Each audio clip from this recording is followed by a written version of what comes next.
need to say it's reasonable to believe something. At one level, it seemed trivially easy to prove that it's reasonable to believe in God. Namely, look at all of the brilliant philosophers, scientists, historians, and so forth who do believe in God and who seem to be quite reasonable people. It doesn't seem that reason would forbid believing in God. But I wanted to shoulder the burden of proof. I wanted to make it more difficult for my side. So I interpreted the question, as I said, to mean, are there better arguments for God than against God? And it seemed to me that if there are better arguments for God than against God, then the rational thing to do would be to believe in God. So that was the way I interpreted the question for tonight. And that requires you in the audience then to weigh the arguments I've given for God and Dr. Krauss's arguments against God, and then make up some sort of decision. Can I jump Yeah, in? sure, Just sure. a second. You get a go. There's one fallacy in the first part, which you're saying is less stringent than what you tried to show. And that's it. Some scientists believe in God. Well, some scientists are Republicans. It doesn't prove anything. Or we'll vote for the Liberal Party here in Australia. The point is that people can believe. We seem to be able to, and each one of us believes 10 impossible things before breakfast to get up and go to work half the time. The fact that you can believe in completely inconsistent notions is not, doesn't prove that both of those inconsistent notions are true. It means that people can do that, and we all do it. And so I don't think that is an argument in favor of the reality of anything. The fact. Okay, well, as I say, I interpreted the question to require a heavy burden of proof. Okay. Okay, so something of a follow-up question this time for Professor Krauss. So it seems to me that on sort of by ordinary standards, there are lots of intelligent, reflective, well-intentioned, well-informed people who believe that God exists and people who don't believe that God exists. Given that there are people of this kind on both sides, is it really plausible to say that all the people on one side are not reasonable? I mean, sure, they're wrong, they're wrong, but are they unreasonable? Well, you know, you've jumped to the statement that people are unreasonable. The question is that particular belief unreasonable? Reasonable people all have unreasonable beliefs. Sorry, I mean, in this respect, though, right? In respect of their believing that God exists, are they unreasonable there rather than just being wrong? Well, look, I mean, the point is there are many, many reasons that people are religious, not least because, unfortunately, we force it down the throats of children. It's very, very difficult to overcome that early teaching. And therefore, it's not surprising. And as I said, it's not surprising. It's kind of amazing that generally you find in Christian society, the children of Christians are Christian, and in our Islamic society, the children of Muslims are Muslim. And I think there's lots of pressure from the time you're a child.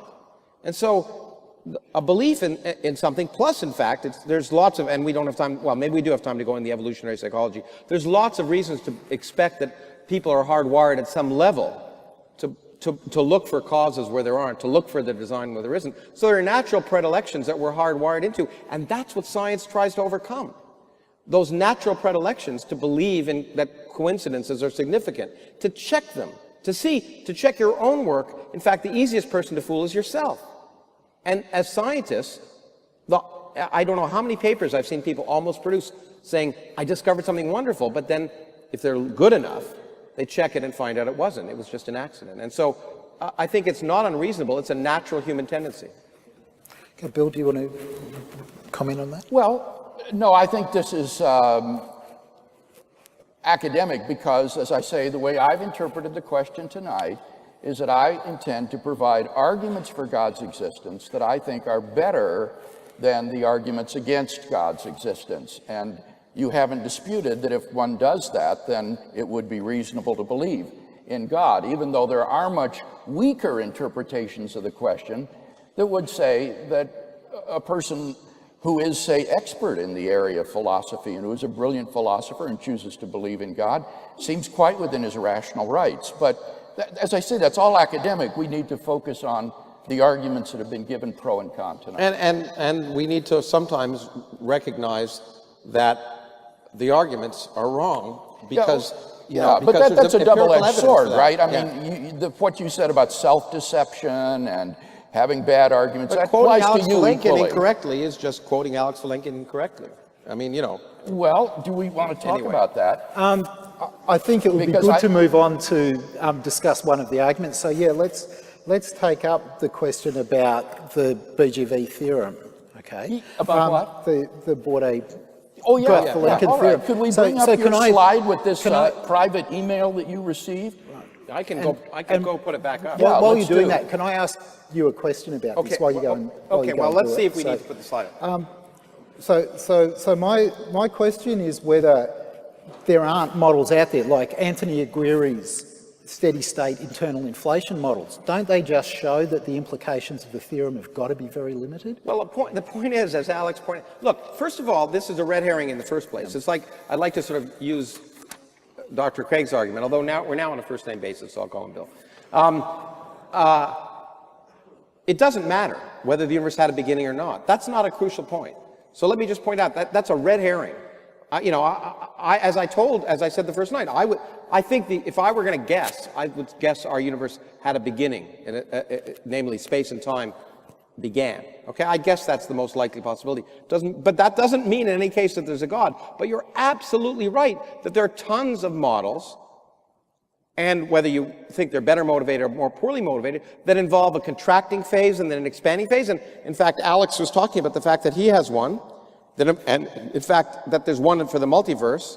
And the key point is, the theorem itself, as he points out, is only as good as its assumptions. It assumes a classical space-time. We all know that when you go back early enough, you have to consider quantum gravity. By the way, we don't have a theory of quantum gravity. We don't know what's going to happen. So anything's possible because the classical theory breaks down. So it just isn't even applicable at the time that really matters. Well, I'd like to see this, again, this private email put up on the screen to see who has misquoted Valenkin. Well, I put it up there so he would quote himself. That's better than actually quoting him, I generally find. Okay, that's it, isn't it? Okay, All is right. it up here? Yeah. Okay, now notice it says, a theorem is only as good as its assumptions. The BGV theorem says that if the universe is on average expanding along a given world line, this world line cannot be extended or cannot be infinite to the past. A possible loophole is that there might be an epoch of contraction prior to the expansion. Models of this sort have been discussed by Aguirre and Grattan and by Carroll and Chen. Now, the thing is, Lawrence, that in the very paper that I quoted from Alex Valenkin last April, he shows specifically by name that the Aguirre and Grattan model and the Carroll and Chen model don't work. No, he said you have to make an assumption about entropy. You have to make an assumption about the evolution of entropy at the point of minimum size. So you have to make an assumption, which he would argue that they don't have any rationale for. That's not the same as saying that they're wrong. Well, yes, it is. He argues that all of the evidence shows that the universe had a beginning, and that in these I would agree models, all the evidence shows. Let's accept All that right. fact. All the evidence suggests our universe had a beginning. But we don't okay. know. That's what I keep telling you. Knowing and suspecting are two vastly different things. I'm never saying that this is known with certainty. This is a mischaracterization on your part.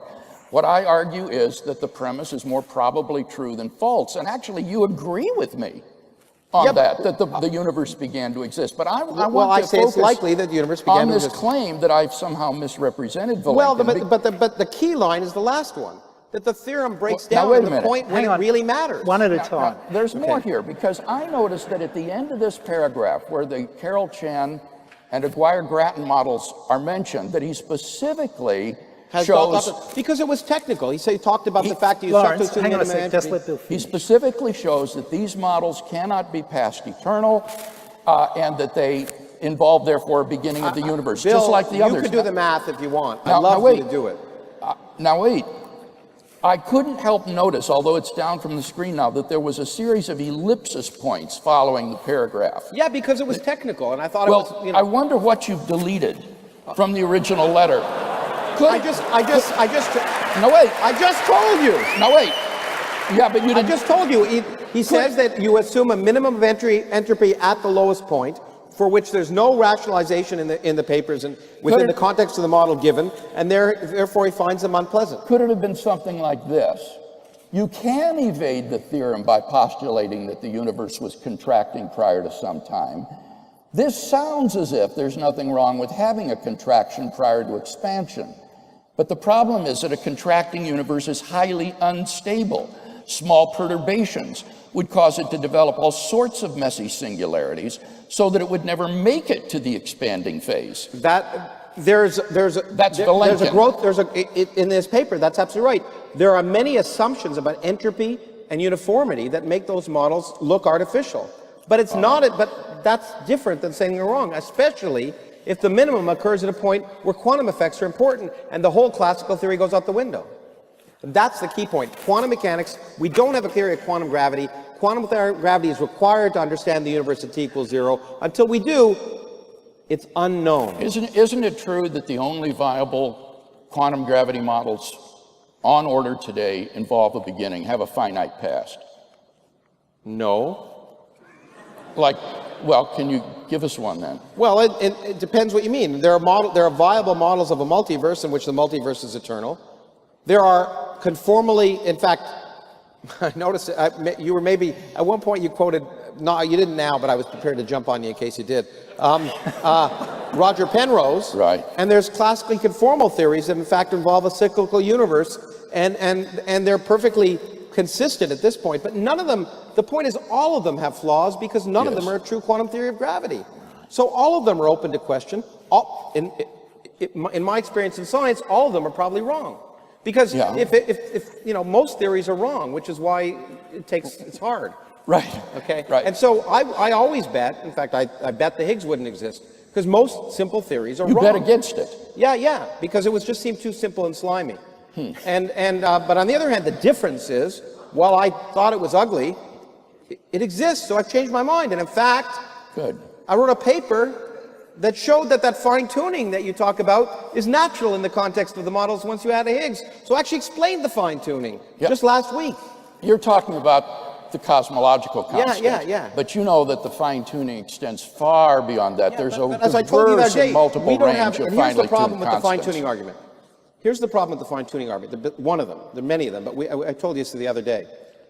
We don't know the measure. We don't know the phase space. It is true that life, that many aspects of human life would have been impossible if certain constants were different. Yes. Is it surprising? It would have been much more surprising if we evolved in a universe in which we couldn't live. Okay? So it's just like saying that a bee knows the color, can find the flowers, the colors of flowers. So it's not because the bee is designed, it's because if they didn't, they couldn't reproduce. It's not too surprising that we don't know if you change the constants of nature, whether other life forms with vastly different characteristics couldn't be conscious. We don't even know what consciousness is. So how can you make this assertion that life is fine-tuned? In fact, as I pointed out to you, if the cosmological constant and other constants were changed, there'd be more life in the universe. The universe is not particularly conducive to life. It's amazing we're here. There are asteroids that could destroy us at any instant. The fact is, most of the universe is a harsh, miserable place, and life doesn't exist in almost all of it.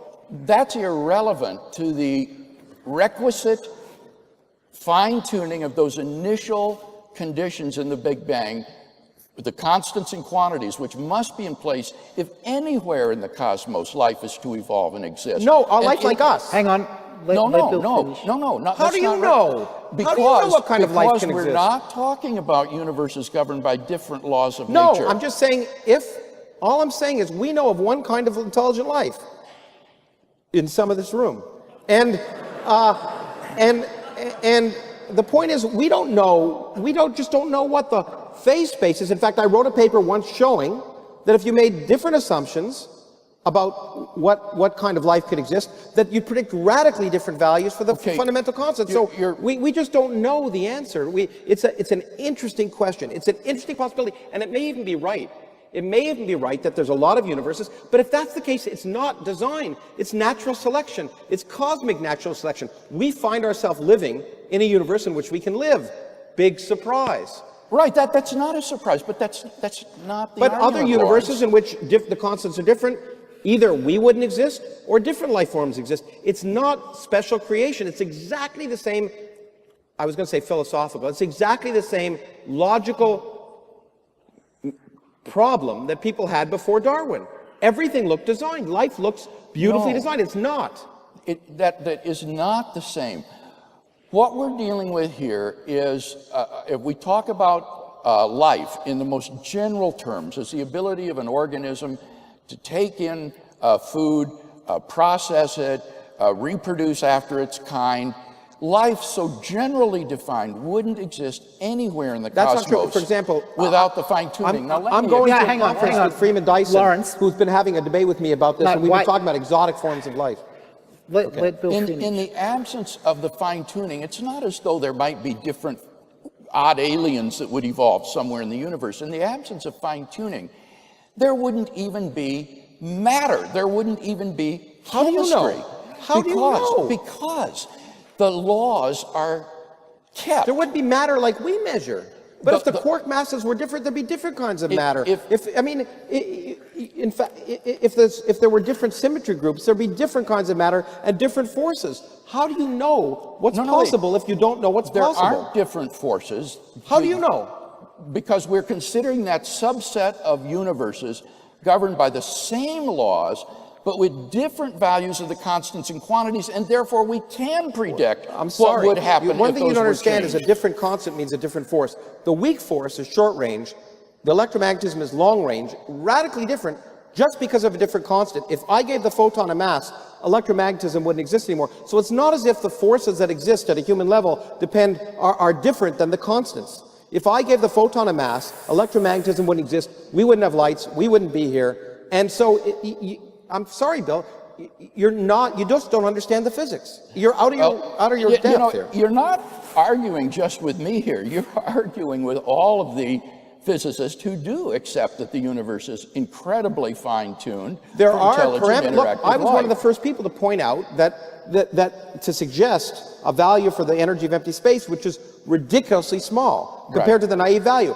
that looks fine-tuned. Now, if you say it's fine-tuned, then people like you jump on and say, it's God. But the point is, as I tried to explain to you, if it was zero, which isn't fine-tuned, there'd be more life in the universe. The way in which the cosmological constant is fine-tuned is that the life-permitting range is about 1 out of 10 to the 120. It's smaller than its possible range. But it's range. 10 to the minus 120 times the value you'd naturally expect.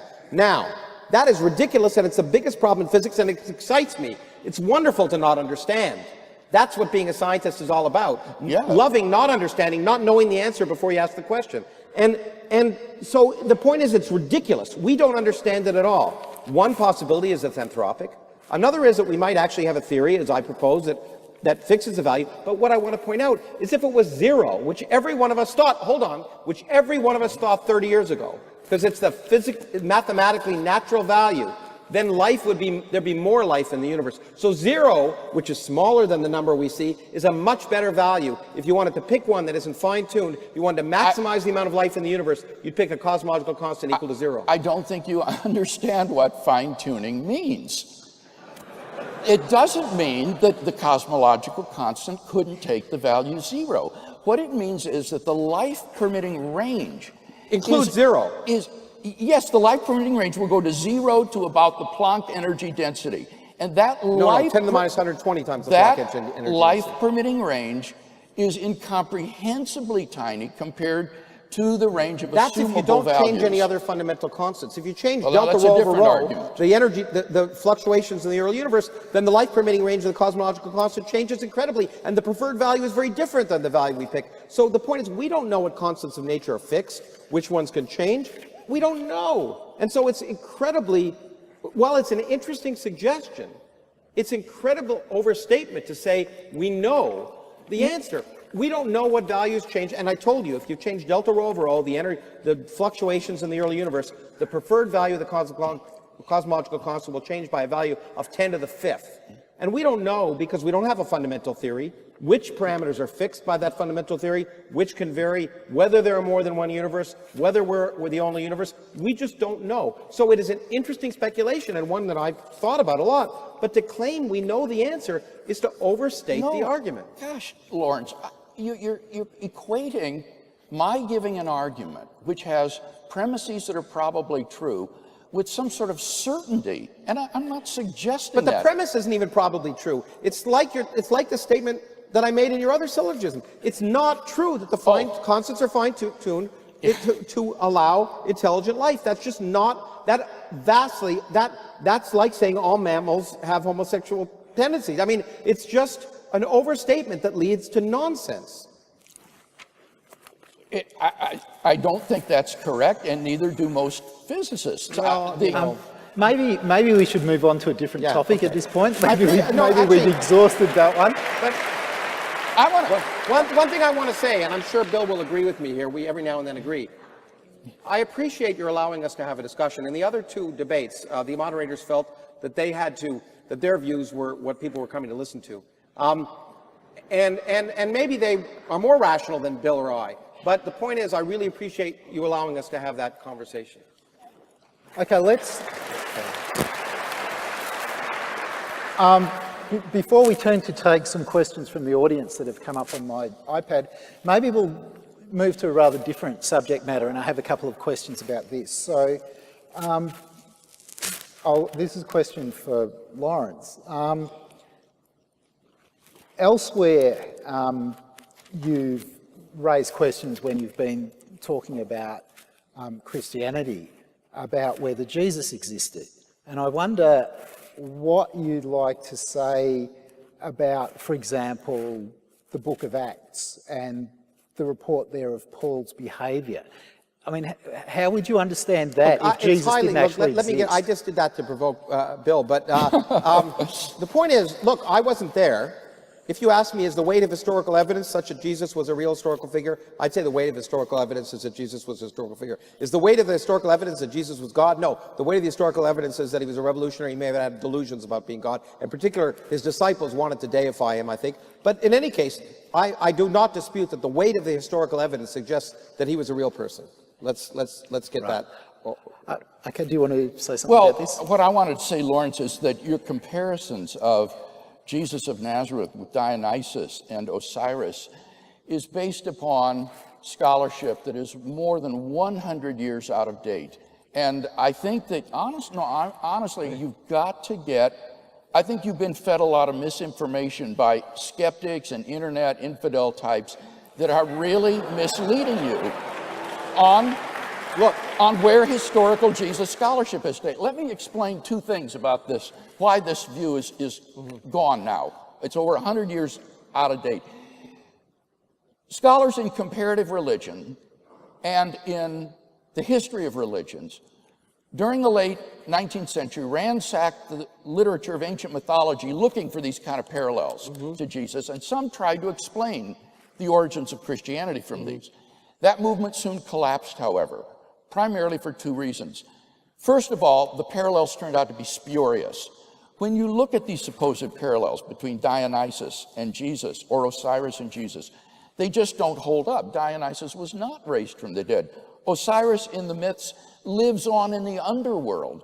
The pieces of his body were scattered and reassembled by his wife. He doesn't rise from the dead. So, in fact, there is nothing in the ancient world comparable to belief in the resurrection of Jesus in these myths. What scholars have discovered over the last half century or so is what's been called the Jewish reclamation of Jesus. That is the realization that Jesus was a Jew, surprise, and it's against the backdrop of Judaism that he must be understood. That the proper interpretive context for Jesus of Nazareth is not pagan mythology, but first century Palestinian Judaism. And when interpreted against that backdrop, the Gospels emerge as very credible historical sources. The second the second thing to be said about this myth theory is that there's no causal connection between these myths and these earliest disciples. These kinds of cults of dying and rising gods weren't even present in first century Palestine, and it would be unthinkable that these original disciples of Jesus would have come to believe he was risen from the dead because somebody had said something about Osiris. Look, okay, I mean, unlike you, I don't want to try and claim I'm an expert in theology or biblical history. So one may argue that the connections are spurious, and I'm willing to accept that fact, okay? But that still doesn't obviate a few things, that there are many different historical... there's a #1 bestseller, as you know, in the New York Times bestseller list by someone who says, you know, Jesus was a revolutionary, his followers trying to deify him. It seems like an interesting and credible argument. I'm not an expert, but I know a lot of people are saying, first of all, it's nothing new about that argument. No, and the author agrees it's nothing new, but it's an interesting argument. But the main point is, big deal. If someone tells me they saw someone rise from the dead, I have to ask, how likely is it? How likely is it that they're hallucinating? Or how likely is it? I'm skeptical of everyone. So if I want to create a movement, how much more likely is it for me to claim that the head of my movement is divine and rose from the dead? Well, there's a lot of motivation for that. So I'm very skeptical until someone provides me more evidence than hearsay, and often contradictory hearsay or stories written many, many years after the fact. Well, those are all good points to raise, and they are discussed in my published work on this subject. I did my doctoral work in Munich on the resurrection. And I think that the hallucination theory, for example, has numerous problems that make it less preferable as an explanation. And as for probability considerations, this is this appeal that you made to David Hume again earlier. And I think Hume's argument is simply demonstrably fallacious. He didn't understand the probability calculus. It hadn't been developed in his day. As did Leibniz, by the way. But anyway, okay. And so when Hume says that no amount of evidence can serve to establish a miracle. No, he said the evidence, it has to be such that the evidence that falsifies it is more remarkable than the evidence that supports it. That seems to be a very rational argument. And you can argue that people have disputed, but I haven't heard a rational argument why that statement is wrong. It's really the same statement that Sagan made. Extraordinary claims require extraordinary evidence. If you're going to say that someone rose from the dead, if you're going to say that someone levitated, then you better have, then the claim that it has to be more remarkable to argue that they didn't than they did for you know, and I think that's a perfectly reasonable... You're quoting what's called Hume's maxim, and that is the germ of truth that some philosophers try to retrieve from Hume's fallacious argument. But all that amounts to saying is, which is more probable, that God raised Jesus from the dead, or one of these other alternative theories, like hallucination, apparent death, conspiracy theory. So let's take the argument that Muhammad rose on a horse to heaven. Yeah. Which a significant fraction of the world believe, even though he rose from the horse in a place he never apparently visited. But that's a different story. But wait a minute, that's crucial. That's crucial, isn't it? No, because God can do it. God could transport him there, don't you think? Well, I thought you meant he was never there. Okay, well, he was never there that we know of before he ascended to heaven. But there's a claim that people believe, and you've argued that the reason it's true is because people are willing to die for it. Well, unfortunately, people are willing to die for that other claim. And it doesn't make it true that people, I often suggest that claims that people are willing to die for are most likely wrong. They have to at least think that it's true.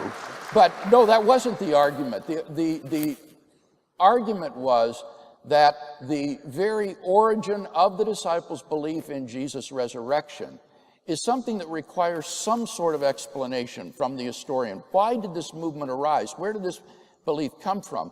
It's extraordinarily un-Jewish belief and requires some sort of sufficient explanation. So this is part of the evidence. Wasn't there a Jewish belief in a Messiah? To be explained. Wasn't there a Jewish belief in a Messiah? Absolutely, and Messiah so there was a lot of people looking for Messiahs back then. Absolutely, and Messiah was supposed to be a military king who would establish David's throne in Jerusalem and command the respect of both Jew and Gentile alike. And it's for that reason that the crucifixion of Jesus was such a disaster for these men. It wasn't just that he was dead and gone. It had completely evacuated any hopes that they might have entertained that this man was the promised Messiah. Do you not think it's, I mean, if you want to establish something as reasonable, do you not think it's reasonable that a group of disciples would, first of all, miss someone so much that they might see him? In fact, I know of people who've heard voices of dead relatives, and I'm not going to tell them that's what they want to hear. I mean, it comforts them. That's fine. But most of us would argue it's something they need to hear. It's something that brings them peace and allows them to accept the loss of their loved one.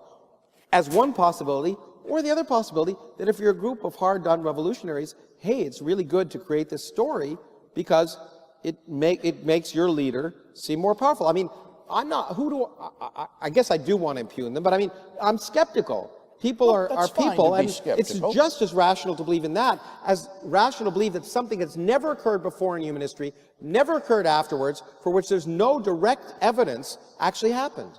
Well, there is direct testimonial evidence in after history. The fact. Yeah, Not yes, direct. 30 years later, if you went to a court of law and said, I saw that happen, and that guy said that 30 years later. It's much earlier than that in the sources in the New Testament. For how, example, how soon after the event? like within 5 years. 5 years! Okay, great. So there's 5 years. There are stories that are written down 5 years after the fact, making statements which have been oral traditions up to that point are highly suspect. They would be in any court of law now.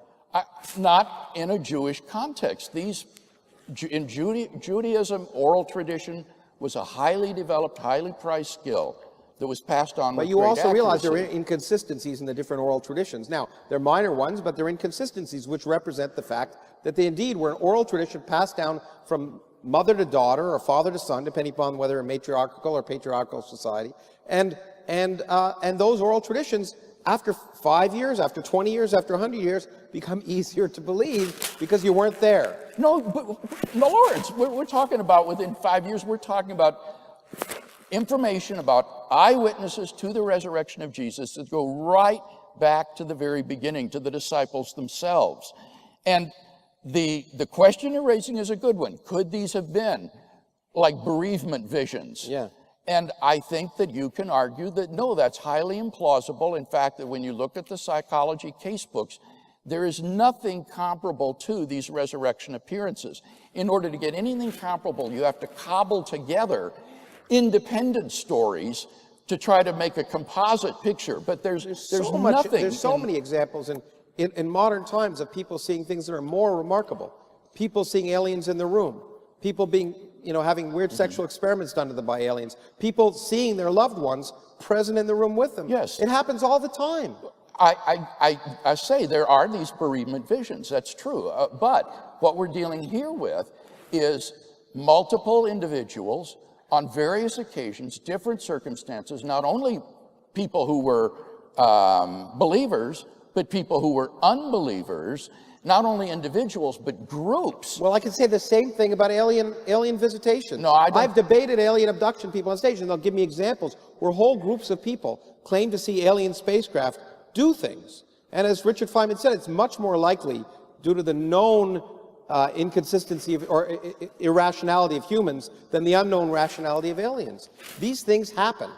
I don't think you would be able to show something comparable to these resurrection appearances that would enable you to explain them plausibly as hallucinations. Moreover, hallucinations only attempt to account for the appearances. They don't say anything about the empty tomb, for which we have good historical evidence. How do we have good historical evidence? We have someone told you the tomb was empty. That's historical evidence. We have multiple independent early sources.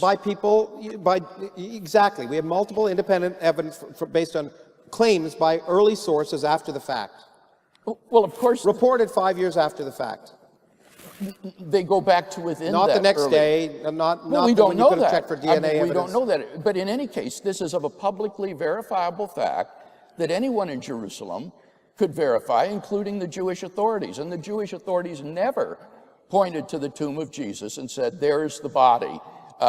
He hasn't risen from the dead. In fact, the earliest Jewish polemic entangled itself in a series of absurdities trying to explain why the body was missing.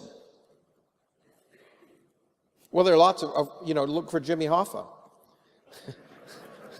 I mean, at the point, there's lots of ways the body can be missing. All I'm saying is look, there are claims, but the claims are outrageous claims, and there's no independent evidence for those outrageous claims. God, as God could, if there was a God, they could do it so much more easily in a way which was verifiable, or more importantly, falsifiable. It sounds to me as if you're not even open to the evidence, to looking at it. No, look.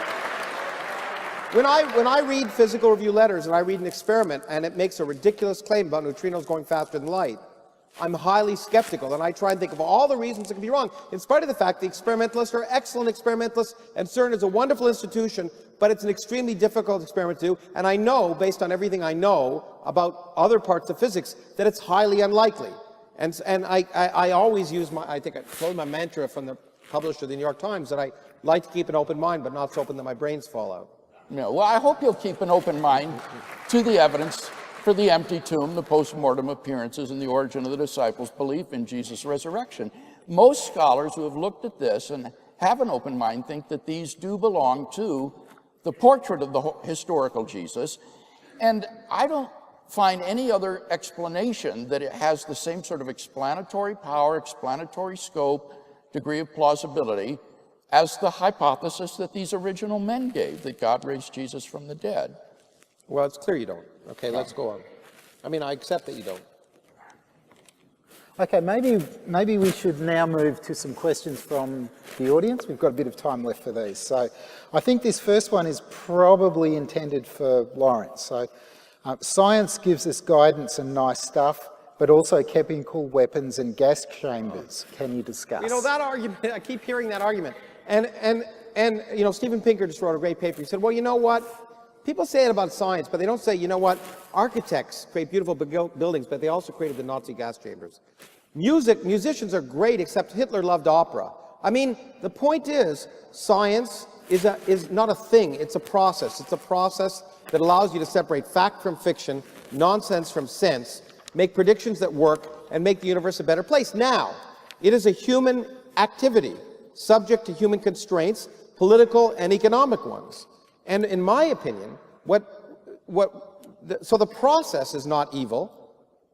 Every human process can produce things that happen in both directions. What we need to do is, in fact, and the reason I come to places like this is to explain what the process of science is, so we can use it, so people can then make public policies based on empirical evidence that are sound and reasonable, not based on ideology or dogma. And the use of science that you're talking about is based on power, dogma, ideology, and the more we get people to be skeptical of politicians and their leaders and their religious leaders and the scientists, the better informed public and the better democracy we'll have.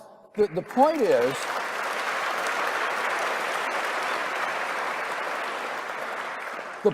that the process of science is morally neutral, and therefore it does not provide a foundation for objective moral values and duties. As you said, for example, your illustration of incest.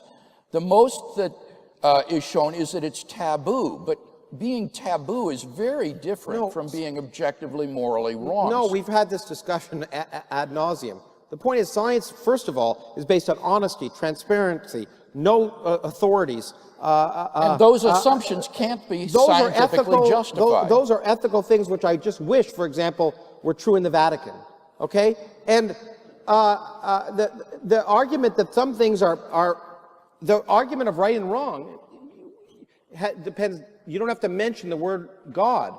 Reason alone can argue that it's not sensible to allow murder to happen in the streets all the time. Because, in fact, if you want to have a productive society, and in fact, the laws of Australia, the laws of the United States, aren't based on the Bible. They're based on a constitution, based on determining, as Jean-Jacques Rousseau said, everyone, is born free but lives forever in chains. We live in a society. We're constrained by the fact that we live in a society, and we have to try and, therefore, we're not free to do X, Y, and Z because it causes the society to have disorder, disruption, lack of productivity, starvation, etc. And so there's all sorts of rational reasons not to behave badly, and I continue to argue that I think most of the people in this room don't behave badly for rational reasons, not because God's going to send them to hell if they behave badly. The question isn't how people behave. The question is, what is the foundation for the objective moral values that we want to affirm?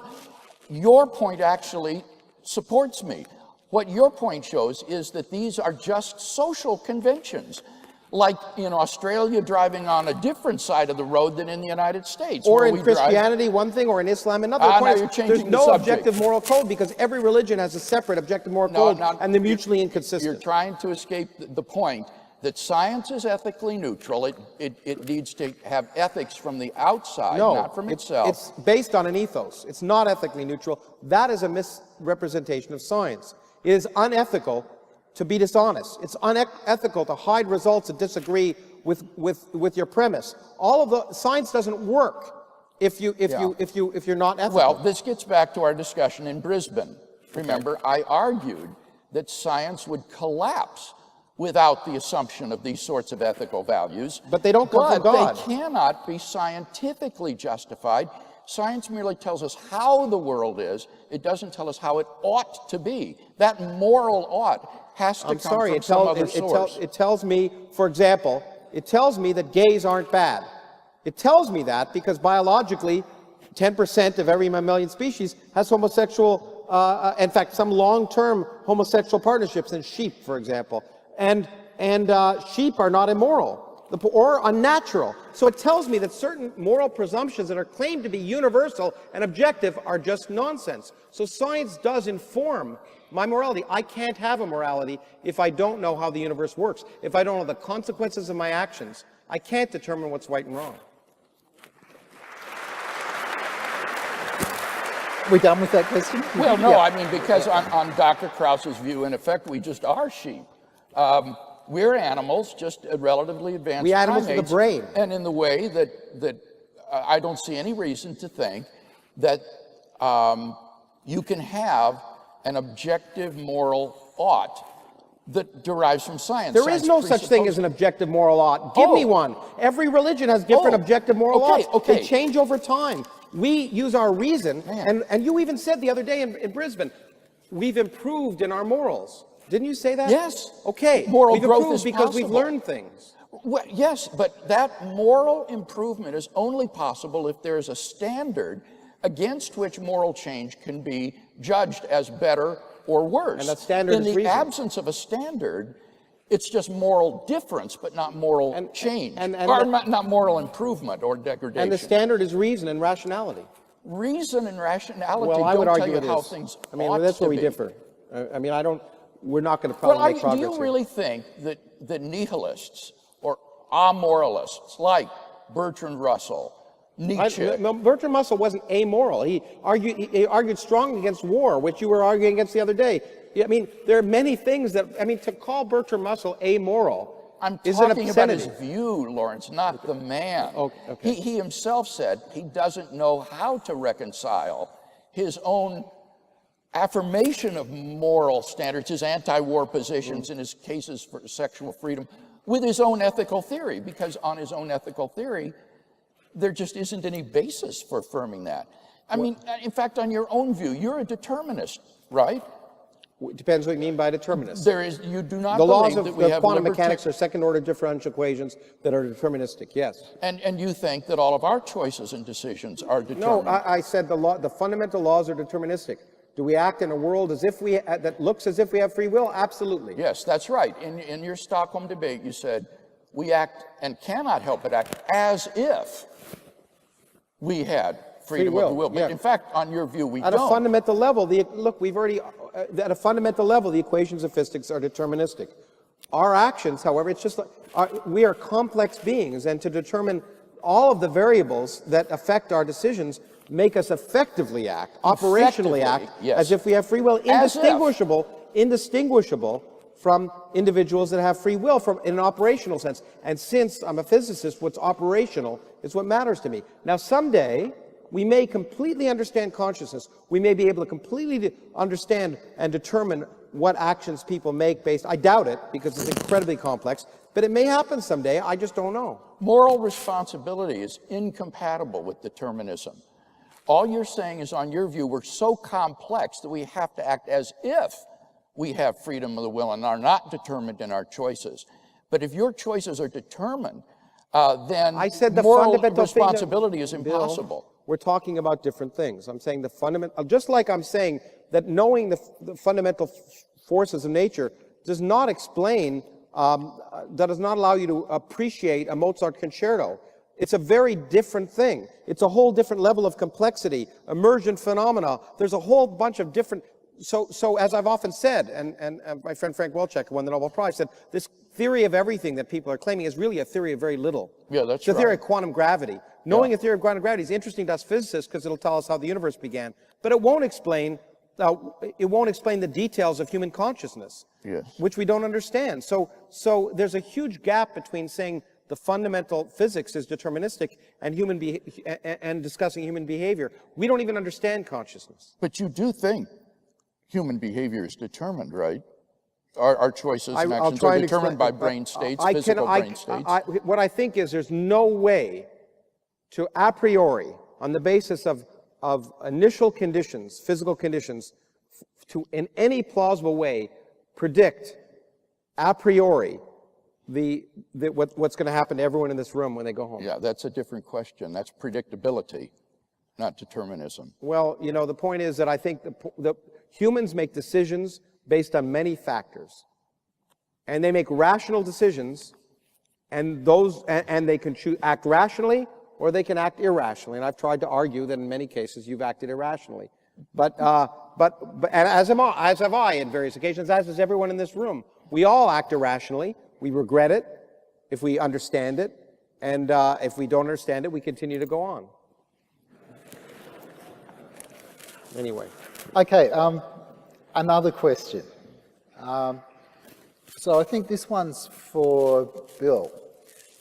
Do we explain the uncanny applicability of mathematics to the human sciences, like economics, by claiming that God designed our economies? I do not understand the applicability of mathematics to economics. I don't know anything about economics. So, Graham, I'm going to have to beg off that question.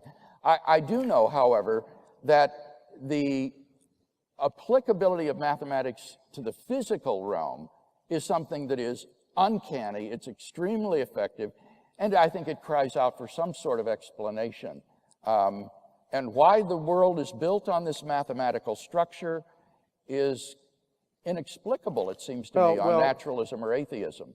But theism gives a good explanation. Well, I don't think it gives a good explanation. It says God did it, and that's never a good explanation. It's just a cop-out. Why is that a cop-out? But hold on. Well, listen to me. For 1 second. I'll support you. I don't think mathematics applies to economics. If it did, economics would be a science. It isn't.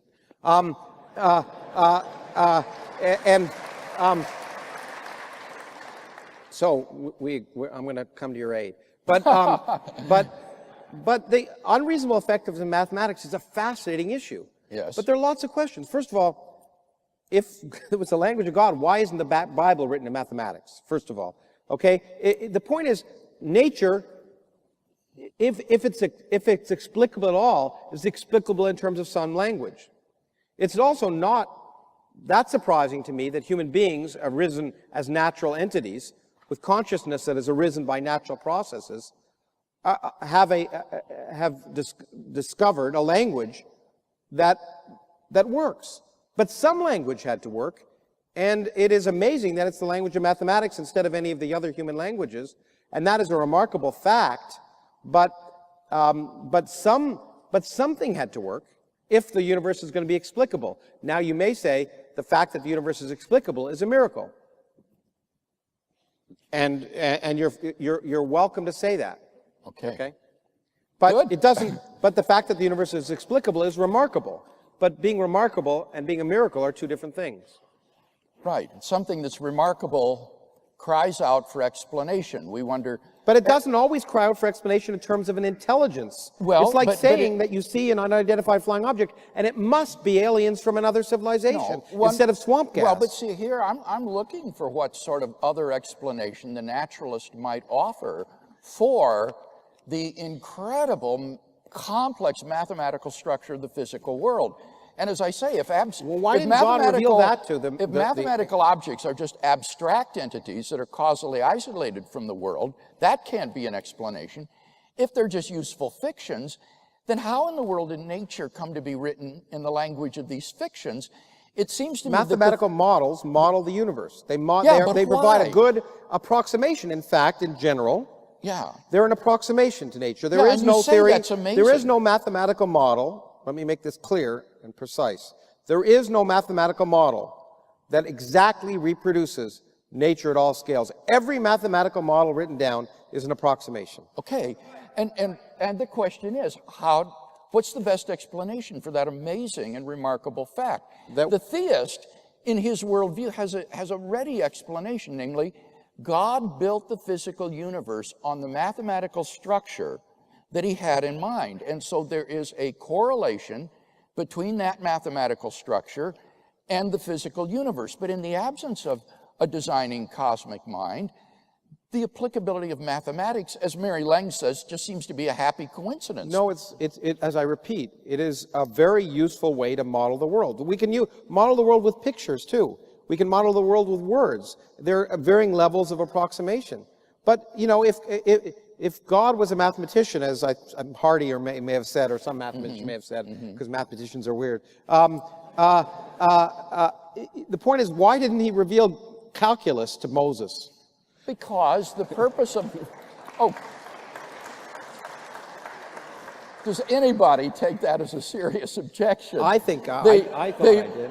You know, Galileo said, as you know, that the purpose of the scriptures is not to tell us how the heavens go, but how to go to heaven. Yeah, and so the purpose of the Bible is not to communicate the infinitesimal and it's not to make calculus. And it's not a scientific document, you will agree. Right, yeah. Even though the other day when you argued the fact that the Bible predicted the universe had a beginning was an example of the scientific veracity of the Bible.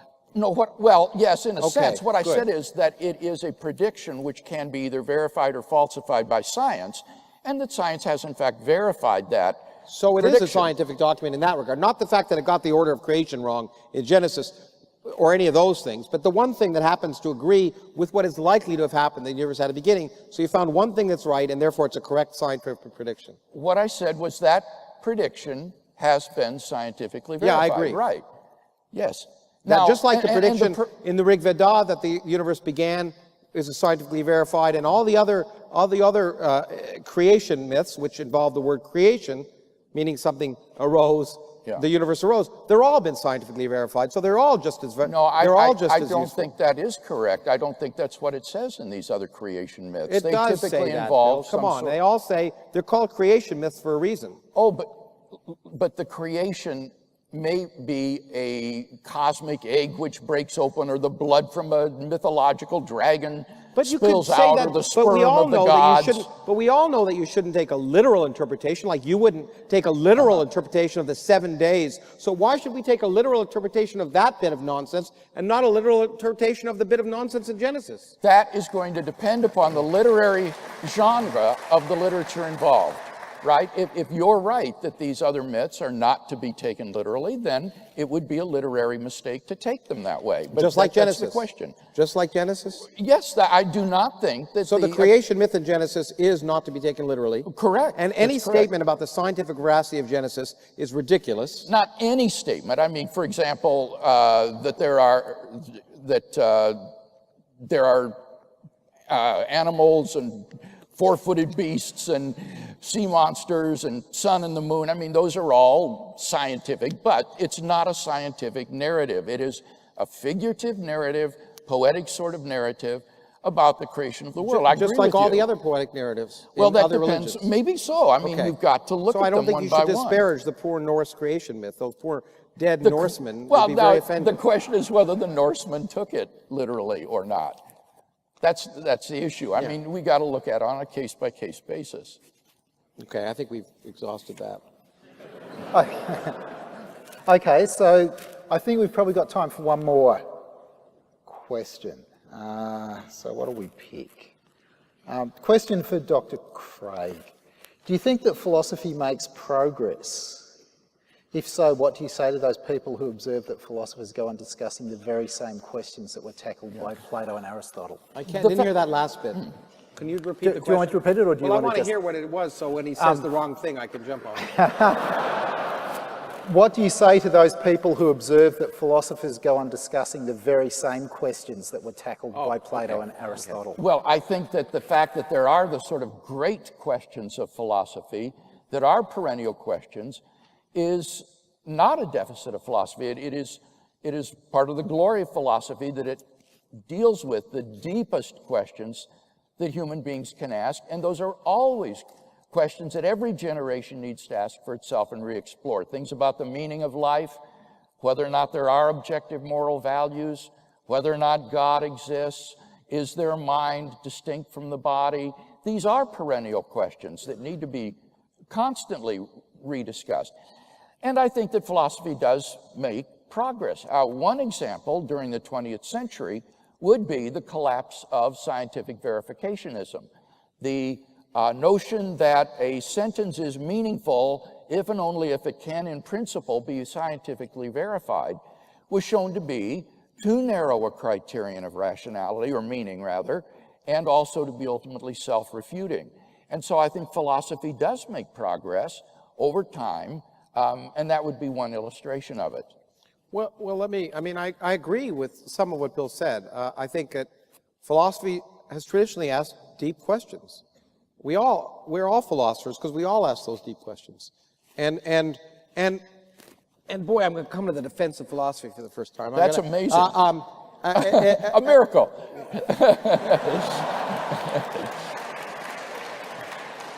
It's as much of a miracle as anything else you've discussed. But anyway,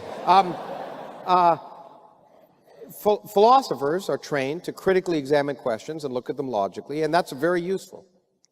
So philosophy has raised interesting questions. Science goes about trying to answer them. That's it. Okay?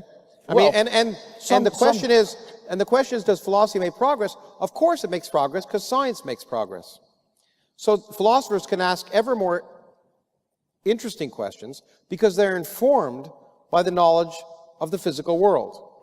And so philosophy doesn't create the knowledge. It reflects critically on the knowledge, allows us to assess its implications, and maybe even act more rationally based on those. I think philosophy is useful for that. It doesn't generate the knowledge, science does, and that's the difference. Well, knowledge is broader than just scientific discovery. I mean, by reflecting upon scientific data, one can come to conclusions and derive new knowledge, and philosophy is a source of knowledge in that sense. Well, one can derive things which one can go out and test, and I call that science. But, I mean... Well, yes, you have a very broad definition of science, as we saw in Sydney, of what you mean by science. My definition of science is empirical investigation and rational thought and falsifiability.